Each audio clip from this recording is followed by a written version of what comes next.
వారం ముచ్చటగా 3 సినిమాలు పోటీ పడుతున్నాయి. గ్యాంగ్స్ ఆఫ్ గోదావరి, బజే వాయువేగం, గమ్ గమ్ గణేష ఈ మూడింటి మధ్య బాక్స్ ఆఫీస్ వార్ షురు కాబోతోంది. అన్ని అంచనాలను పెంచడంలో సక్సెస్ అయిన సినిమాలే. మరి వాటిని అందుకునే మూవీ ఏది? ఇంతకీ ఈ వారం ఏ హీరో ఫేట్ మారబోతోంది? విజయ్ దేవరకొండ తమ్ముడిగా కాకుండా తనకంటూ ప్రత్యేక గుర్తింపు కోసం ప్రయోగాలతో దూసుకెళ్తున్నాడు ఆనంద్ దేవరకొండ. ఇప్పుడు గమ్ గమ్ గణేషతో కితకితలు పెట్టేందుకు వచ్చేస్తున్నాడు. ఈ వారం 2 సినిమాలతో బిగ్ ఫైట్ కి సిద్ధమయ్యాడు. నిజానికి ఈ వారం భజే వాయువేగం సోలో రిలీజ్ ఉండాలి. హరోం హర, సత్యభామ వాయిదా పడ్డంతో ఇక కార్తికేయకి కాలం కలిసొచ్చింది అన్నారు. కానీ గమ్ గమ్ గణేష, గ్యాంగ్స్ ఆఫ్ గోదావరి మూవీలు వాయిదా పడ్డంతో ఇప్పుడు భజే వాయువేగానికి పోటీగా మారాయి. ఇక RX100 తర్వాత కార్తికేయకి చిన్న చితక హిట్లొచ్చినా సాలిడ్ బ్లాక్ బస్టర్ మాత్రం రాలేదు. అందుకే సాలిడ్ కంబ్యాక్ ని భజే వాయువేగంతో ప్లాన్ చేసుకున్నాడు కార్తికేయ.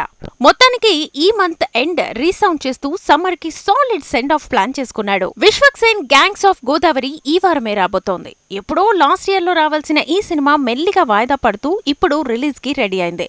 ఈ వీక్ కిక్ ఇచ్చే మూవీగా అందరి అటెన్షన్ లాక్కుంటోంది. కృష్ణ చైతన్య డైరెక్షన్ లో విశ్వక్సేన్, నేహా శెట్టి కలిసి చేసిన గ్యాంగ్స్ ఆఫ్ గోదావరి రిలీజ్ కి ముందే 25 కోట్ల ప్రీ రిలీజ్ బిజినెస్ చేసింది. కాబట్టే ఈ వీక్ మాస్ మతిపోగొట్టే సినిమా ఇదే అన్నంతగా అంచనాలు పెంచేసుకుంటూ వచ్చేస్తోంది.